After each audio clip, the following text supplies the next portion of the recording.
지난주에 우리는 요한계시록은 미장센, 곧 무대 위에 등장인물의 배치나 움직임, 그리고 무대 장치와 조명, 그것들을 세심하게 설계함으로 하나님께서 교회를 향해서 주시고자 하는 메시지를 전하고 있다, 그런 책이다라는 것을 지난주에 우리가 말했습니다. 사도 요한은 1장에서 촛대 사위에 계신 예수님을 보게 됩니다. 오늘날에도 그렇듯이 과거에는 더욱더 복장을 통해서 신분을 정확히 드러냈거든요. 그렇다면 예수님이 입으신 복식과 그리고 장신구, 그것의 재료, 그리고 색깔, 그리고 조명, 이 모든 것을 통해서 예수님이 어떤 분이신지를 드러내는 것이 바로 1장에서의 중요한 그런 내용들이었습니다. 그분은 제사장의 옷을 입었어요. 그리고 그분이 또한 장신구는 왕이 가지고 있는 장신구를 가졌고요. 그가 가졌던 칼은 심판을 상징하는 그러한 내용이기도 합니다.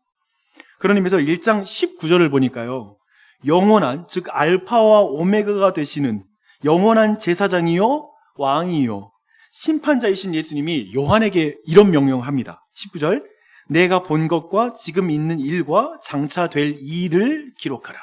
이것이 바로 요한계시록입니다. 그런데 이때 요한이 그 예수님께 본 것은 무엇일까요? 20절을 보니까요, 요한이 본 것은 예수님의 오른손에 7별과 그리고 7 금촛대의 비밀을 봤다라고 말합니다. 다시 한번 말씀드릴게요. 오른손에 7별의 비밀과 7 촛대의 비밀, 그것을 요한은 봤고 그것이 바로 요한계시록에 담겨져 있습니다. 7별과 7 촛대 모두가 어떤 의미냐면요, 교회와 연결된 그런 상징입니다.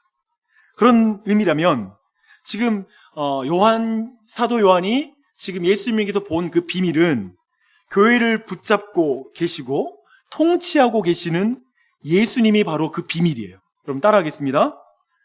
교회를 붙잡고 계시고 통치하고 계신 예수님이 비밀이다. 너무 중요해서 제가 이 말씀을 드려요. 이것이 이제 7교회에 대한 말씀을 해석하는 핵심적인 내용입니다. 이 내용이 어떤 의미인지는 이제 설교를 마무리할 즈음에 그 내용이 어떤 의미인지 여러분 좀 더 이해하게 될 것입니다. 우리는 여기서 근데요, 잠깐 지금 요한계시록이 우리에게 전해주고 싶어하는 그 관심사가 여러분의 관심사와 어떻게 다른지 아니면 한번 비교해 볼 필요가 있습니다. 여러분도 요한계시록의 이 주요 관심사에 관심이 있으십니까? 예수 그리스도, 그 비밀에 대해서 말입니다. 지난 여름에 부산 해운대에 잠깐 방문했는데요, 밤에 나가니까 거리 곳곳에 좌판이 이렇게 펼쳐지는데 그 점치는 거 있잖아요. 뭐 타로점이든지 무슨 형태의 점이든지 점치는 집이 그렇게 많은 거예요. 사실 저한테는 생경했어요. 왜냐하면 광주 쪽에는 그렇게 좌판 열어놓고 이렇게 점치는 그런 문화는 없거든요. 그래서 그게 너무 제게는 좀 생소했습니다. 아마도 거기 안에 연인들이, 그 자리에 앉아있는 연인들은 아마도 서로의 미래를 물어보고 싶어서 아마 연인들이 그 좌판에 앉아있을 것 같고요. 또 거기 또 어르신들도 앉아있더라고요. 그들의 관심은 아마도 자녀들과 손주들의 미래에 대해서 물어보고 싶어서 아마도 그 자리에 앉아있을 것 같습니다.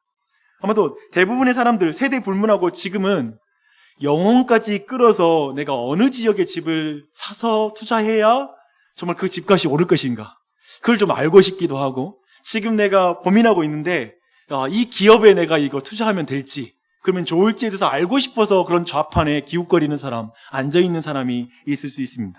즉, 그런 좌판에 앉아있는 사람들은 모두 자신을 중심으로 두고 자신의 그 미래에 대해서 조금만 알고 있다면 미래를 잘 준비해서 뭔가 이익이 있지 않을까라는 생각을 가지고 그 자리에 앉아 있을 것입니다. 그런데 성경은 지금 완전히 우리의 그 관심, 우리가 알고 싶어하고 우리가 정말 중심에 두고 있는 것과 다른 것으로 안내하고 있습니다. 예수님을 중심에 두고 예수님이 교회를 어떻게 세우셨고 앞으로 교회를 어떻게 인도하실지를 아는 게 너무 중요하다라는 게 요한계시록의 관심사입니다. 여러분, 이 관심사에 여러분도 관심이 있으십니까? 어떠십니까? 저는 말하고 싶어요. 요한계시록의 관심사에 여러분의 인생을 맞추는 것이 여러분의 개인을 위해서 아주 좋은 일입니다. 그리고 여러분의 가정을 위해서 굉장히 복스러운 일이고요. 그리고 이 교회의 미래를 위해서도 이것은 가장 현명한 일이라고 믿습니다. 이 튜닝이 먼저 돼야 아마도 7교회에 대한 메시지가 여러분에게 와닿을 것이고요. 그런 거 있잖아요. 라디오 주파수가 맞춰졌을 때 정확하게 그 음성이 들리잖아요. 그것처럼 이 말씀에 대한 이 튜닝이 이루어질 때, 요한계시록의 관심사에 여러분이 관심을 가질 때 모든 내용은 여러분에게 적용이 될 것이고 와닿게 될 거라고 생각합니다. 저는 여러분에게 선명하게 들리는 은혜가 있길 바라요. 계시록 2장과 3장은 예수님이 7교회에게 하신 말씀입니다. 예수님은 에베소 교회, 서머나 교회, 버가모 교회, 두아디라 교회, 사대 교회, 빌라델비아 교회, 라오디게아 교회, 이 교회에게 순차적으로 이제 말씀을 하십니다. 그런데 각 교회를 향한 말씀이 동일한 문장으로 끝이 납니다. 그걸 좀 주목할 필요가 있어요. 여러분도 저는 이것에 주목했으면 좋겠어요. 그래서 이것입니다. 귀 있는 자는 성령이 교회들에게 하시는 말씀을 들을지어다. 아멘.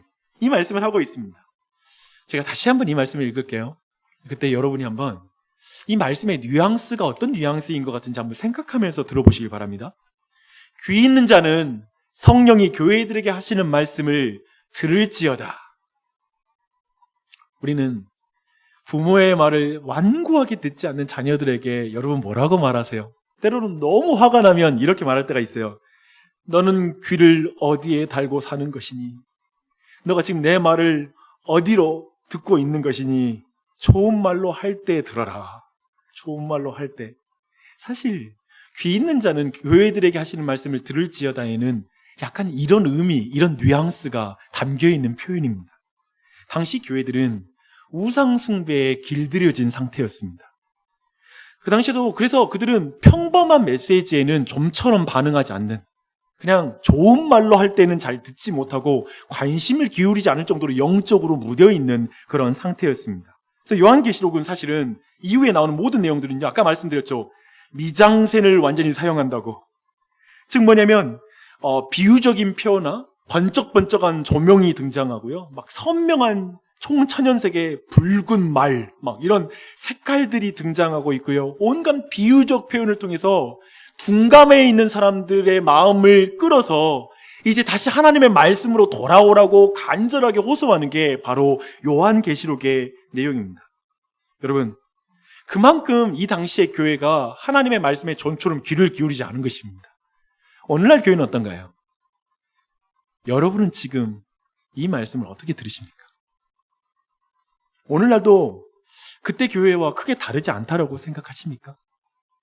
오늘 이 자리에 귀를 집에 두고 오신 분 계십니까? 제가 찬찬히 보니 한 분도 안 계십니다. 귀를 집에 두고 오신 분은 없어요. 근데 요한계시록의 표현을 들으면 교회에 사람들이 오는데 교회에 귀를 가지고 오지 않는 사람들이 있다고 말합니다. 귀 없는 사람들이 있다라는 것이죠. 근데 보니까요, 귀가 없는 사람은 곧 어떤 사람이냐면요, 말씀을 듣는데 깨닫지 못하는 사람, 그가 귀가 없는 사람이라고 말하고 있습니다. 주님 다시 말씀하십니다. 귀 있는 자들은 교회들에게 하시는, 성령이 교회들에게 하시는 말씀을 들을지어다. 아멘. 저와 여러분 모두가 오늘 말씀 가운데 성령이 교회들에게 하시는 말씀을 듣는 은혜가 있기를 바랍니다. 이건 은혜지요. 그렇죠? 오늘 우리는 에베소 교회를 주로 살필 것입니다. 하지만 에베소 교회를 통해서 제가 노리는 건 뭐냐면, 에베소 교회를 자세히 살필 텐데요, 그걸 자세히 살면서 이해를 하면 사실 다른 교회를 여러분이 성경을 직접 읽을 때 볼 수 있는 눈을 가질 수가 있습니다. 그 기준점을 가질 수가 있어요. 그 눈을 여러분이 가지면 여러분 자신의 신앙을 볼 수 있는 눈이 생길 것이고요, 그리고 우리 교회를 보는 눈 또한도 생기게 될 것입니다. 그게 은혜 받았다라는 것이죠. 그렇죠? 실은 제가 다른 교회들도 너무 나누고 싶어요. 사실 너무 은혜를 많이 받았거든요. 근데 제가 가스펠 프로젝트 곧 마치거든요. 그 이후에 다른 교회를 살핌으로 올해 설교 말씀 일정을 할 테니까요, 오늘 충분치 않더라도 이 이후에 있다라는 생각을 가지고 말씀을 들으시기 바랍니다. 에베소 교회를 향해 성령님이 하시는 말씀을 이제 볼게요. 근데 여러분, 여기에서 바로 서두르면 안 돼요. 대부분 많은 사람들이 사실 에베소 교회 생각하면 훨씬 와닿는 게 뭐냐면요, 에베소 교회의 문제점, 그리고 그 문제점에 대해서 어떻게 우리가 회개할 것인가, 뭐 이런 주제들이 우리에게 탁 와닿는 내용이잖아요. 그래서 예배소 교회 하면 여러분이 가장 기억나는 게 있어요. 뭐냐면 첫사랑. 예배소 교회 첫사랑 잃어버렸어. 이것이 여러분에게 가장 먼저 와닿습니다. 그런 나머지 여러분이 빨리 스쳐서 지나가 버리는 그런 말씀이 있습니다. 그게 1절이에요. 근데 1절이 아까 말씀드린 것처럼 7교회를 향한 말씀을 해석할 때 가장 중요한 말씀입니다. 그건 뭐냐면 지금 예수님께서 예배소 교회를 붙잡고 있다. 예배소 교회 가운데 거하시면서 예배소 교회를 하나님이 통치하고 있다. 예수님이 통치하고 있다라는 걸 그냥 지나치면 여러분은 교회를 정확하게 안 보는 것입니다. 대부분 교회를 새롭게 찾기 위해서 방문하신 분들, 아니면 여러분이 교회를 평가할 때 일반적으로 우리 모두는 그 교회의 활동을 보고 판단합니다. 이 교회의 사람들의 출신과 직업 배경, 그리고 그 교회에서 어떻게 서로를 활동하고 있는지, 그게 굉장히 중요해요. 그래서 그걸 기준으로 교회에 등록하거나 그 교회에서 만족감을 누리기도 하죠. 근데 여러분은 절대 그러면 교회를 정확하게 본 게 아니라는 거예요. 교회를 붙잡고 있는 예수 그리스도를 보는 게 먼저입니다. 가장 중요합니다. 교회는 예수님이 붙잡고 계십니다. 그게 소망입니다. 사실 사람은 별게 아닙니다. 사람은 다 차이가 있고요. 잘나고 못나고 이게 별게 아니에요. 그런 교회를 붙잡고 계시는 예수 그리스도를 보는 게 중요합니다. 여러분, 이거 중요하게 먼저 다시 한번 강조하고, 마지막 때 또 나누겠지만 이걸 강조하고 다음 내용을 보게요. 근데 그 예수님은 있잖아요, 교회를 굉장히 잘 아시는 분이십니다. 2절, 3절의 내용 보면 아신다라는 표현이 반복적으로 사용되고 있어요. 먼저 예수님은 예배소 교회의 행위와 수고와 인내를 잘 알고 있다라고 이렇게 말씀하고 있습니다. 특히 예배소 교회가 예수님의 이름을 위하여 참고 견디고 열심히 수고함에도 불구하고 불평하는 말이 없는 거예요. 그러면서도 힘있게 계속해서 견디고 있는 그 교회를 예수님께서 잘 아시고 칭찬해 주십니다. 실은 예배소 교회에 악한 자들이 있었습니다. 이들의 이름이 니골라 당이라는 그런 이름인데, 이름도 굉장히 재밌죠. 니골라 당. 그들은 매우 교묘한 자들이었어요. 왜 그들이 교묘한 자들이냐면요, 그들은 스스로를 사도라고 칭했습니다.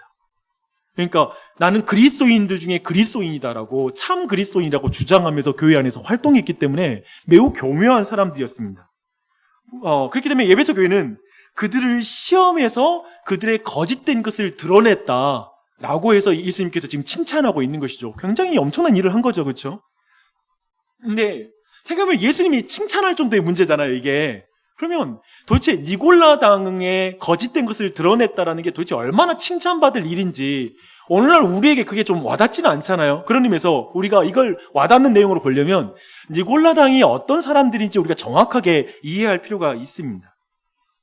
니골라 당은 그 당시에 굉장히 많은 교회에 영향을 줬고요. 오늘 말씀 7개를 보면요, 니골라 당이 또 등장해요. 그리고 이 니골라라는 이름을 좀 바꿔서 설명하기도 해요. 이세벨이라는 것에 영향받는 교회들이 또 있었습니다. 이런 식으로 모양을 바꿀 뿐 니골라 당은 그 당시에도 굉장히 영향력이 있었던 그런 세력이고요. 지금도 니골라 당이 교회에 있습니다. 모든 교파를 초월해서 니골라 당이 들어가 있어요. 그리고 그들은 왕성하게 지금도 활동하고 있고요. 교회를 파괴하고 있습니다. 굉장히 역사가 깊어요. 그들이 누구인지를 버가모 교회에서 구체적으로 말하고 있습니다. 14절을 한번 봐보십시오. 그러나 내게 두어 가지 책망할 것이 있나니 거기 내게 발람의 교훈을 지키는 자들이 있도다. 발람이 발락을 가르쳐 이스라엘 자손 앞에 걸림돌을 놓아 우상의 제물을 먹게 하였고 또 행음하게 하였느니라. 이와 같이 내게도 니골라당의 교훈을 지키는 자들이 있도다. 지금 뭐라고 말하죠? 예수님은 니골라당의 기원을 구약까지 소급시켜요. 구약에 있는 한 인물과 연결시켜서 이것은 지금 우리에게도 영향을 주고 있는데요. 니골라당이, 사실 니골라당은 아주 교회 전통에서 초기부터 있었던 활동했던 사람들이라는 거예요. 그 중에 대표 인물로 발람을 데리고 옵니다. 민수기 22장부터 24장에 보면 이제 이 발람이라는 사람이 등장하는데요. 이런 이야기입니다. 이스라엘 백성이 40년 동안 광야를 헤매다가 드디어 이제 그 요단강 앞에 이제 그 가나안 땅 건너편에 가나안 땅이 보이는 그 요단강 쪽에 동편에 진을 치게 됩니다. 근데 이때 모압 왕 발락이 너무 불안해서 이제 그 당시 아마도 그쪽 지역에서 가장 영험한 점쟁이 그리고 주술사 아마도 가장 그 사람이 말만 하면 저주를 받는 굉장히 신통한 그런 거짓 예언자인 이교 예언자인 발람이라는 사람을 이제 삽니다. 너가 만약에 이스라엘을 저주하면 큰 은금으로 보상하겠다라는 약속을 가지고 그 사람을 데리고 온 것입니다. 근데 하나님이 발람을 거듭해서 막아서고 이스라엘을 저주하려고 할 때 도리어 이스라엘 축복하는 말이 그 입에서 나오는 거예요. 그렇게 그것을 반복하되 4번에 거쳐서 그렇게 행합니다. 근데 한번 생각해 보십시다. 이걸 좀 반대로 발람의 입장에서 본다면 발람은 이스라엘 백성을 저주하는 것이 하나님의 뜻이 아니라는 걸 명백하게 알아요. 그런데도 불구하고 떠나야 될 거 아닙니까? 근데 3번, 4번에 거쳐서 장소 바꿔가면서 계속 미적거리면서 계속 그 자리에 있는 거예요. 발람이 그런 사람이었어요. 왜 그랬을까요? 왜냐하면 발람은 발락이 주는 경제적인 보상을 너무 좋아했던 것이죠. 그걸 기대했기 때문에 떠나지를 못하는 거예요. 결국 발람이 꾀를 내요. 자신의 입으로는 저주를 못하고 꾀를 내어서 발락에게 알려줍니다. 뭐냐면 모압 여자들로 하여금 이스라엘 남자들을 유혹하게 해라 라고 말한 것이죠. 그래서 이스라엘 남자들을 육체적으로 유혹해서 결국 그 당시에 난잡한 이교신을 예배하는 그 제사에 참여하게 만드는 거예요. 당시에 이교신의 제사는 뭐냐면 제사 신의 순서의 하나가 뭐냐면 그 예배에 참여하는 참여자와 거기에를 주관하는 어떤 그 제사장들, 여자 신전에 봉사하는 자들이 성교를 하는 거, 이런 것들이 제사의 일부였거든요. 그런 의미에서 음행과 그리고 결국 우상을 숭배하면 결국 하나님이 그게 바로 저주하게 될 것이다라는 계산을 한 거예요. 이거 3쿠션인데 굉장한 모략을 한 것이죠. 자신의 입으로 저주하지 않지만 다른 방식으로 조금 유혹하는 것입니다. 이 보통 사람이 아닌 거예요. 그렇게 해서 이스라엘 백성을 속였습니다. 경제적인 이득을 얻으려고 이스라엘을 속인 것입니다. 이렇게 니골라 당의 특징이 뭐냐면요, 경제적인 이득을 얻으려고 교회를 속이는 자입니다. 하나님의 말씀을 안 지켜요. 경제적인 이득을 얻을 수만 있다면. 그들은 가르침은 굉장한 가르침인데요. 그들의 가르침은 이런 것이었습니다. 우상 축제에 참여하는 것이 그리스도인들에게 허용되었다라고 주장했습니다. 그런 거짓 예언자였죠. 이것을 거짓 사도였다라고 또한 말할 수가 있을 것입니다. 이렇게 여러분 봐보십시오. 여러분 발람의 교훈 여러분 쫓아가실 것 같아요. 분별이 되잖아요. 쫓아가지 않을 것 같고요. 니골라 당이 오늘날에 있으면 여러분 그 사람을 쫓아갈 것 같아요. 우리는 역사 속에서 어떤 것을 보면 확연하게 그게 틀리고 옳은지를 정확히 알 수 있어요. 그렇죠? 분명하게 알았어요. 근데 우리의 가까이에 들어와 있는 니골라 당을 분별하는 건 쉽지가 않습니다. 그들의 주장을 좀 더 들어보면 여러분이 알 수가 있습니다. 그들은 하나님 외에 다른 신은 없으므로 우상 축제에 참여하는 게 전혀 문제될 것이 없다고 생각했습니다. 어때요? 맞는 말 아니에요? 우상 신은 존재하지 않으니까 거기 축제에 참여해서 음식을 먹든 뭐라든 그게 무슨 상관이야. 아무런 문제가 되지 않는다라는 것이죠. 그저 우상 축제에 참여하는 것은 황제 숭배를 하기 위해서 참여하는 게 아니라 황제를 존중하는 애국적인 행사에 참여하는 것일 뿐입니다. 그러니 우상 축제에 참여해도 됩니다. 우상 축제에 참여한 것은 그래서 종교적인 행위가 아니라 사회적인 의무를 수행하는, 즉 우리 위에 있는 권위들에 대해서 존중하는 차원에서 황제 숭배 행사에 참여하는 것뿐입니다. 전혀 문제될 게 없습니다. 라고 이렇게 교회를 설득했습니다. 이방인들이 숭배하는 신들을 믿지 않는 한 우상 축제에 참여하는 것은 전혀 그리스도인들에게 문제될 행위가 아닙니다. 라고 말하는 것이죠. 어때요? 이렇게 지금 논리 들어오니까 맞는 말 같은데, 일반적으로 우리가 제사를 지내는 것은 신을 향해서 귀신에게 하는 게 아니라 조상을 존중하는 차원에서 저는 제사에 참여하지 절대 종교적인 의미가 아니라 이건 그냥 윤리적인 차원에서 내가 행하는 것뿐입니다 라는 것이 가톨릭이 제사를 받아들이는 핵심적인 그런 신학적인 근거가 아니겠습니까? 마치 이런 것들은 사실 개신교인들에게도 매우 매력적이고 그리고 또 이해가 되는 대목들이 있습니다. 이런 식의 내용들을 니골라 당이 말했던 것이죠. 더요, 당시에 우상축제, 곧 황제 숭배에 참여하지 않으면 바로 교인들에게는, 신자들에게는 경제적인 불이익이 왔습니다. 즉, 그 당시에도 길드가 있었거든요. 즉, 상업조합이 있었어요. 그래서 황제 숭배에 참여하지 않으면 바로 강퇴를 당했습니다. 그런 조합에서 추출됐단 말은 뭐냐면 경제 활동을 할 수 없다는 말이기도 하고 직업을 잃어버린다는 그런 의미이기도 하죠. 그런 의미에서 제가 볼 때 니고라 당의 메시지는 사랑이 넘치는 메시지였던 것 같습니다. 그렇잖아요. 여러분, 여러분 제가 한번 물어볼게요. 여러분, 직업을 잃는 한이 있더라도 여러분 믿음을 지키십시오 라는 말이 사랑이 넘치는 말처럼 느껴지세요? 여러분, 정말 세상 사는 게 힘든데 순간순간 개인적으로 분별하면서 사세요. 괜찮을 것 같아요. 이게 사랑이 넘쳐 보이세요? 니골라 당의 메시지는 어떤 면에서 굉장히 사랑이 넘치는 거예요. 그들의 현실을 이해해 주니까요. 지금 그들이 말씀을 지키면 어떤 상황을 닥칠지 아니까 그들을 보호해 주는 말처럼 들리는 말이 니골라 당의 말이었습니다. 우상숭배라고 생각하며 경제적인 어려움을 자초할 필요 없습니다. 그것은 우상숭배에 대한 지나친 해석이에요. 아니, 우상이 없는데 어떻게 우상숭배가 성립할 수 있겠어요? 그러니까 그런 생각, 그런 어떤 죄책감 시달리지 말고요. 그냥 참여하세요. 이런 메시지를 했습니다.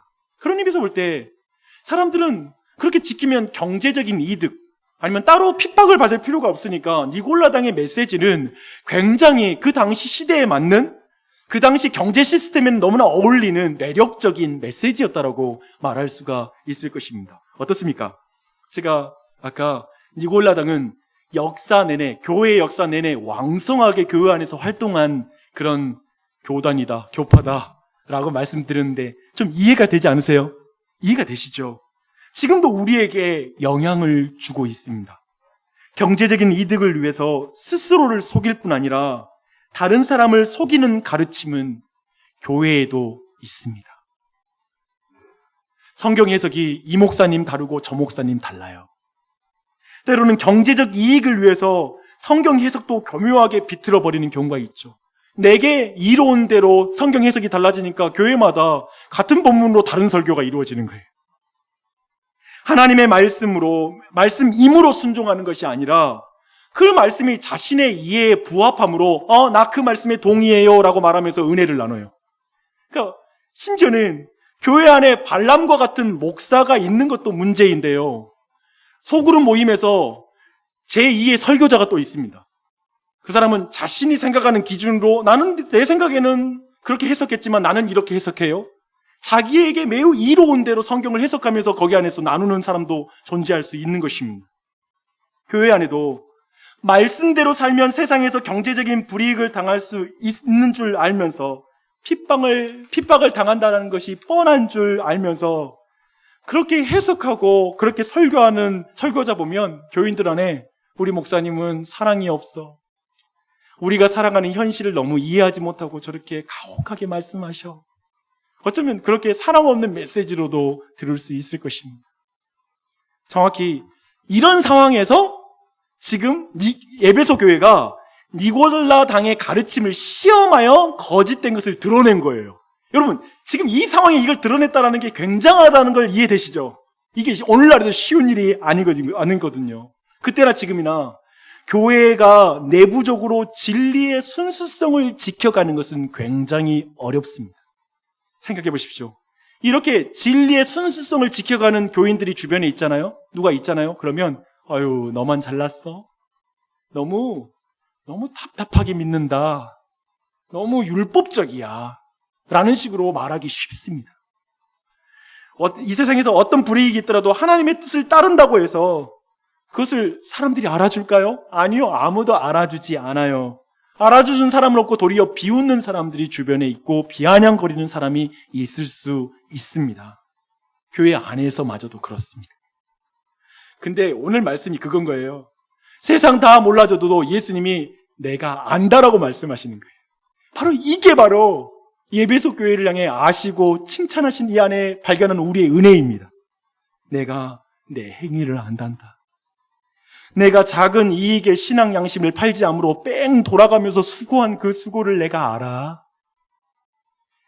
그리고 내 인내를 내가 잘 알아.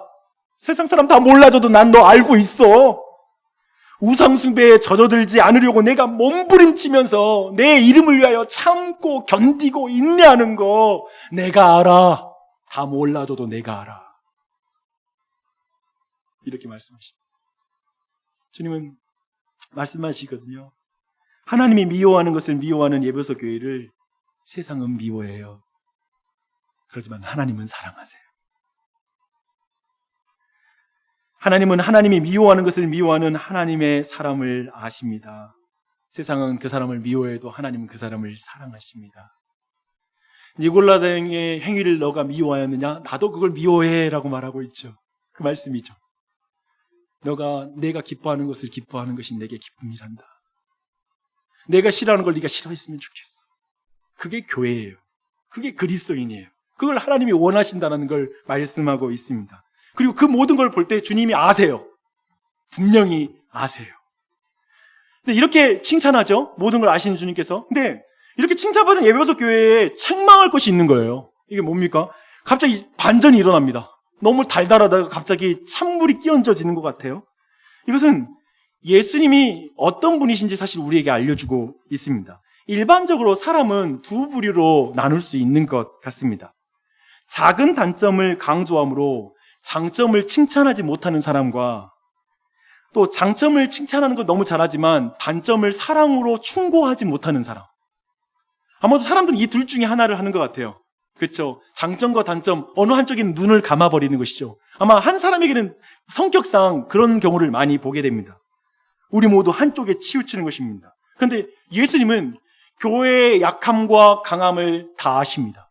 그리고 교회가 불순종한 것은 책망하시고요. 또한 순종하는 것을 칭찬하십니다. 우린 때는 그런 거 있거든요. 어떤 사람이 90%를 잘해도 1% 못하면 1%로 그 사람을 칭찬 못하는 경우도 있어요. 그런 캐릭터들이 있어요. 그렇잖아요. 어떤 경우는 그냥 조금만 잘하면 90%에 어쩌면 잘못된 것에 대해서 눈 감아버리는 그런 사람도 있고요. 그러나 주님은 안 그래요. 칭찬할 걸 칭찬해 주시고요. 그리고 책망할 걸 책망하세요. 그걸 우리 안에 보여주고 계십니다. 우리는 주님의 칭찬과 책망 모두에서 하나님의 사랑을 느낍니다. 왜냐하면 책망은 날 바르게 잡아주고자 하시는 책망이거든요. 그렇죠? 여러분 오늘 말씀 가운데 하나님의 칭찬도 들었으면 좋겠어요? 아멘. 그리고 여러분에게 하나님이 책망하시는 음성도 들었으면 좋겠어요. 모두 주님의 사랑입니다. 그런데 하나님은 무엇을 책망하는 것일까요? 에베소 교회에 무엇을 책망하는가? 4절에 나옵니다. 그러나 너희를 책망할 것이 있나니 너의 처음 사랑을 버렸느니라. 처음 사랑을 버렸다 라고 말합니다. 그런데 여기에서 에베소 교회가 버린 처음 사랑은 뭘까요? 처음 사랑. 처음 사랑에 대한 해석이 학자들 사이에서도 두 가지로 팽팽하게 나뉘어서 해석을 합니다. 그게 첫 번째는 뭐냐면 하나님 사랑. 지금 에베소 교회가 하나님을 사랑했던 그 처음 사랑을 잃어버렸다라고 해석하는 것과 두 번째 이웃사랑, 형제와 자매를 사랑하는 것. 그러니까 처음 교회의 교인들과 형제들을 사랑하는 그 첫사랑을 잃어버린 거예요. 이 두 가지로 팽팽하게 나눠집니다. 그런데 저는 처음 사랑을 이 두 가지 견해로 보고 어느 한쪽을 선택해야 되는 것을 이 본문을 해석하는 것에 대해서 동의가 안 됩니다. 저는 도리어 하나님 사랑은 항상 이웃사랑, 형제사랑을 통해 증명되기 때문에 이 두 가지를 함께 보는 것이 더 적절한 해석인 것 같습니다. 그렇게 볼 수 있는 근거가 저는 5절에 있다고 생각해요. 5절 보면 그러므로 어디서 떨어졌는지를 생각하고 회개하여 처음 행위를 가지라 라고 이렇게 말하고 있습니다. 지금 뭐냐면 지금 처음 사랑이 떨어졌다는 걸 굉장히 생각하는데 굉장히 어디서 떨어졌는지를 생각할 정도로 좀 난해한 문제가 있다는 거예요. 그게 뭔지 제가 한번 설명해 볼게요.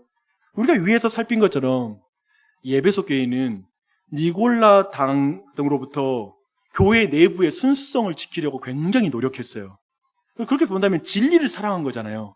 하나님을 사랑하는 것으로 그 싸움을 했다라고 우리는 분명히 이해할 수 있을 거예요. 또한 니골라당이 교회 안에 들어오게 되면 옆에 있는 형제들의 신앙이 망가지는 거잖아요. 그런 의미에서 니골라당을 분별해내고 수고했던 것은 형제들을 사랑했기 때문에 그 니골라당과 힘써 싸웠다라고 이해할 수 있을 거예요. 그렇죠? 그런데 어느 순간 시간이 지나면서 하나님 사랑과 이웃 사랑이 분리되는 것 같은 상황이 벌어지기 시작하는 거예요.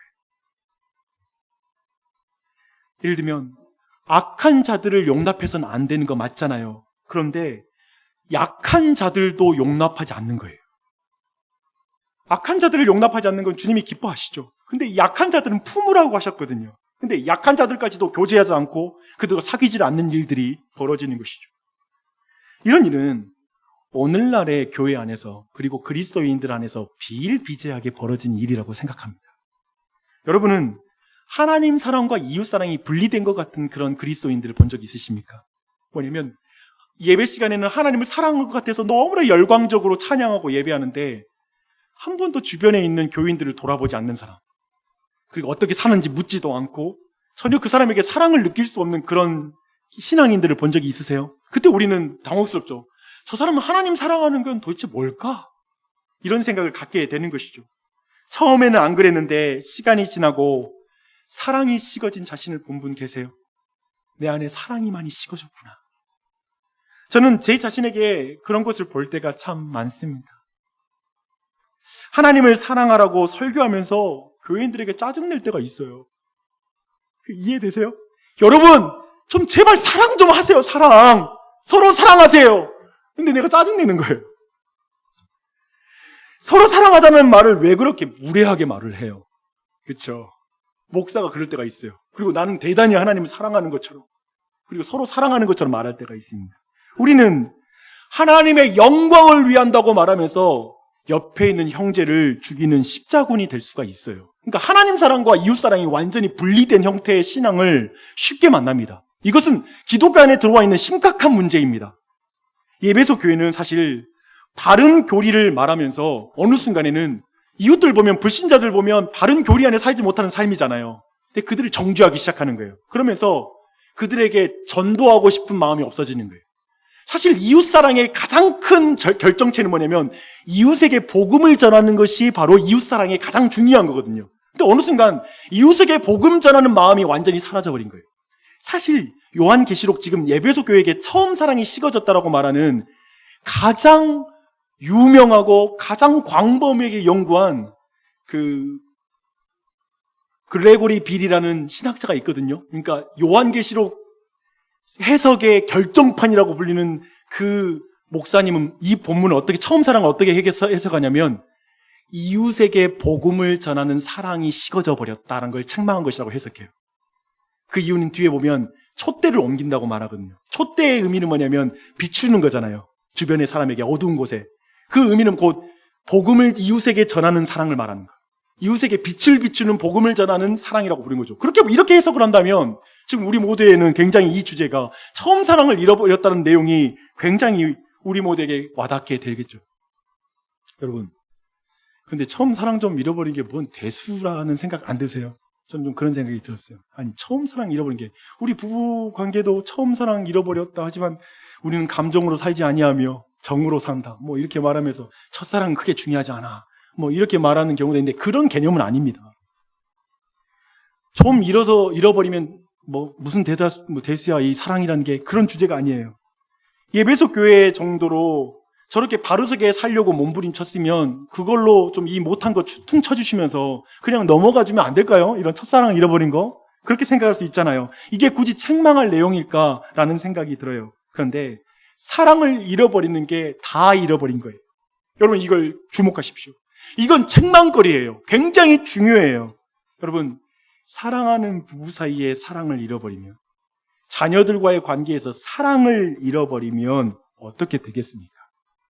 사랑은 굉장히 중요해요. 사랑을 잃어버리면 안 돼요. 생각해보면 우리 부부 여러분 가정 한번 생각해봐요.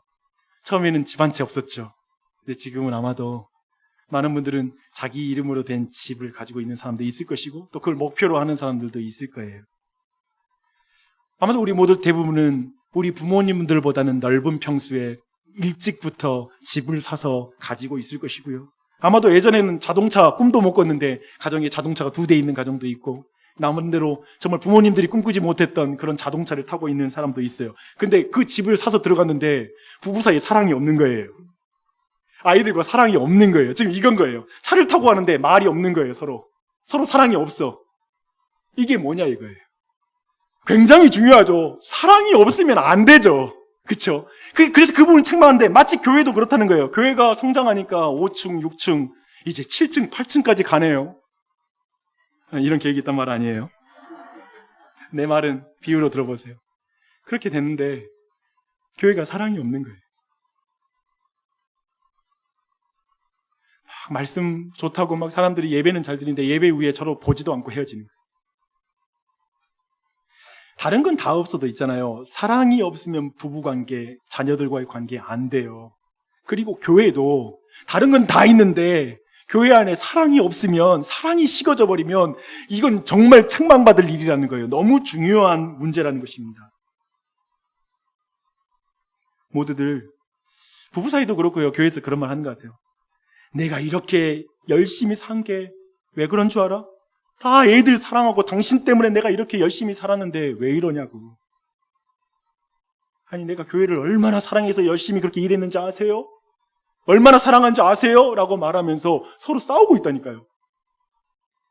지금 이 파괴된 지점 보이시죠? 떨어져 버린 지점이 보이십니까? 굉장히 이질적인 게 막 교회를 사랑한다며 말하면서 사람을 죽일 수가 있다는 거예요. 그렇게 하고 있다라는 거예요. 우리의 신앙에서는. 그것을 심심찮게 봐요. 심심찮게 봐요. 그래서 주님 말씀하세요. 어디에서 떨어졌는지를 생각해라. 다시 한번 너 신앙 돌아봐라. 지금 네 안에 사랑이 없다면 지금 신앙 잘못된 거다. 니네 교회 지금 잘못 가고 있는 거다. 다시 한번 어디서 떨어졌는지를 생각해라. 그리고 회개하라. 근데 회개하라는 회개는 눈물 뚝뚝 흘리는 게 회개가 아니라 처음 행위를 가지는 게 회개예요. 처음 행위를 가져라. 그 회개를 우리에게 말씀하십니다. 그리고 나서 매우 엄중하게 우리에게 말씀하시죠. 회개하지 않으면 내가 내게 가서 내 촛대를 그 자리에서 옮겨버릴 거야 라고 말씀하십니다. 이 말씀은 교회가 사랑을 잃으면 교회가 아니다. 그러니 촛대를 옮기겠다. 좋은 건물이 가득해도 너희들이 이웃들에게 복음을 전하는 사랑이 없으면 너희들은 촛대로서의 기능을 못하는 것이기 때문에 그 촛대를 옮기겠다라고 이렇게 말씀하고 있습니다. 이렇게 예배소 교회를 향한 예수님의 칭찬과 책망의 말씀을 쭉 살펴보았습니다. 귀 있는 자들은 성령이 교회들에게 하시는 말씀을 들을지어다. 아멘. 들으십시오. 제가 예배소 교회 외에도 다른 교회들을 살피는데 정말 많은 것을 배울 수가 있었어요. 먼저 제가 한 가지 이거 배웠습니다. 교회는 완벽하지 않다. 보니까요, 칭찬과 책망을 겸하여 받는 교회, 책망만 받는 교회, 그리고 칭찬만 받는 교회가 있더라고요. 근데 이 칭찬만 받는 교회도 완벽한 교회다는 의미는 아니에요. 이 교회가 이긴 문제를 저 교회가 지고 있더라고요. 똑같은 문제를. 오늘 말씀, 에베소 교회는 니골라당을 이겼잖아요. 근데 버가모 교회는 니골라당에게 져요. 이런 식으로 서로 문제가 다르게 발견되더라고요. 이 교회가 푼 문제를 저 교회가 풀지 못하고 있어요. 어떤 교회는 바른 교리를 지키려는 노력은 보이는데 옆에 있는 교우들은 쉽게 정죄하고 있는 교회가 있는 거예요. 그러니까 균형을 상실해서 절름발이와 같은 교회들이 너무 많은 거예요. 어떤 교회는 형제들을 향한 따뜻한 마음은 있는데 형제가 우상 숭배하고 있고 음행을 저지르고 있는데도 거기에서 눈 감고 넘어가 버리는 거예요. 그러니까 진리가 무너져 버린 거예요. 그런 교회들이 있는 거예요. 참 교회가 어려워요. 진리도 사랑도 같이 있어야 되니까. 근데 뭔가에 빈틈이 있어요. 지금까지 제가 경험한 교회들은 완벽하게 균형 잡힌 교회는 한 교회도 없었던 것 같습니다. 여러분들은 어떻습니까? 여러분이 경험한 교회, 그리고 나주혁신 장로교회는 솔직히 어떤 교회입니까? 세속 문화와 저마다 싸우는 정도는 다르지만 우리 모두 세속 문화와 자유로운 교회는 하나도 없는 것 같고요. 거기에 영향을 받으면서 우린 적절하게 말씀도 내 기준으로 해석하며 살고 있는 것 같습니다. 저는 세상의 빛과 소금이 되는 것이 아니라 세상의 은과 금의 포로가 되는 교회를 보면서 날선 비판을 했던 사람입니다. 그런 교회는 교회가 아니다. 그런 목사는 목사도 아니야. 그런 말하기를 젊었을 때 많이 했습니다. 저는 교회에 실망을 많이 할 때도 있었습니다. 저는 특별히 오늘 말씀에 사대교회가 3장에 나오는데요. 그때 그 말씀에 한 말씀이 되게 와 박히더라고요. 내가 살았다 하는 이름을 가졌으나 죽은 자로다. 사대교회는 행위가 진짜 많은 교회였거든요. 그러니까 교회가 굉장히 활발해서 프로그램과 프로젝트와 이벤트들이 굉장히 많은 교회였어요. 근데 뭐라고 평가를 하시냐면 행위의 온전한 것을 찾지 못했다. 그러니 너희들은 죽었다. 어쩌면 한국교회는 새벽 기도부터 해서 정말 많은 활동들이 있는 교회이죠. 근데 세상 사람들이 그런 말을 하는 것 같아요. 한국교회는 이제 죽었다.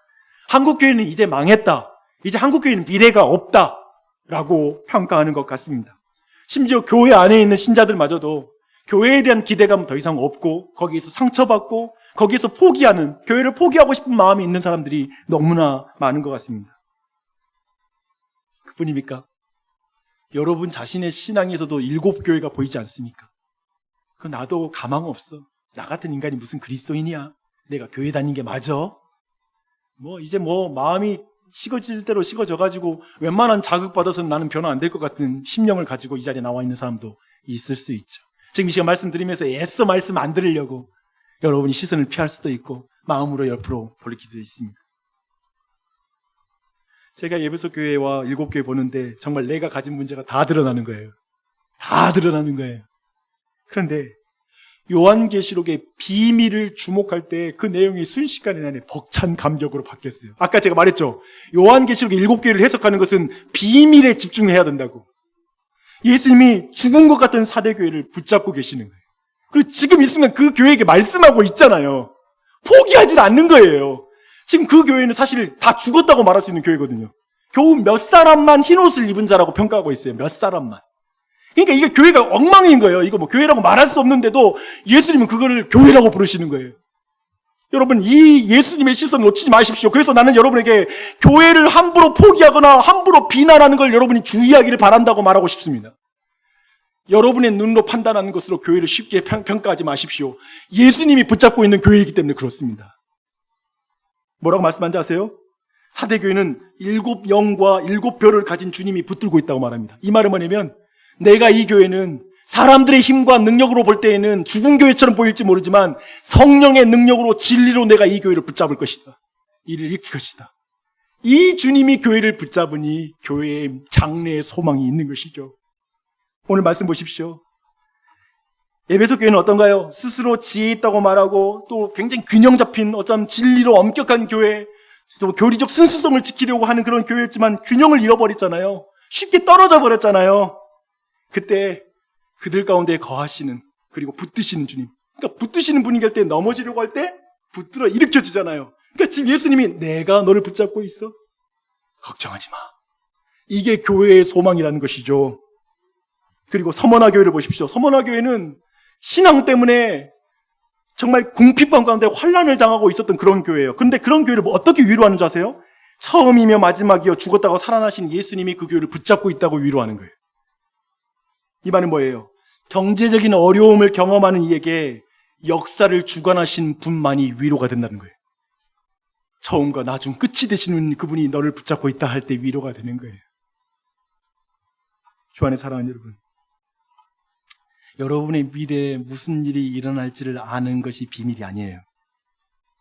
여러분 자신과 가족들이 일신상 편하게 영혼까지 끌어서 자산을 확보하고 그리고 그로 말미암아 나와 우리 자녀들이 굉장한 안정과 평화 속으로 들어갈 수 있다라는 그것, 그리고 그렇기 때문에 지금 이 상황에서 누군가는 영혼까지 끌어서 그렇게 투자하는데 나는 못해서 내가 뭔가를 해야 된다는 조급증을 느끼면서 살아가는 것, 그것이 여러분의 영혼을 위해서 유익한 게 아닐 수 있어요. 영혼을 위한 것이 아니라는 거예요.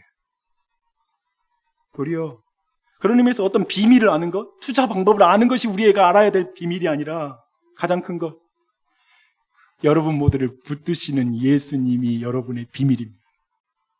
이분을 아십시오. 그분이 여러분을 붙들고 계세요.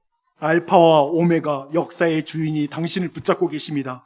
좌우에 날선 검이 있으신 분이 여러분을 붙잡고 계십니다. 7영과 7별을 붙잡고 계신 분이 여러분을 붙잡고 계십니다. 아멘. 나는 이것이 위로가 되길 바랍니다. 이것만이 위로가 됩니다. 참된 위로입니다. 이것만이 여러분의 영혼을 살리는 메시지입니다. 영끌.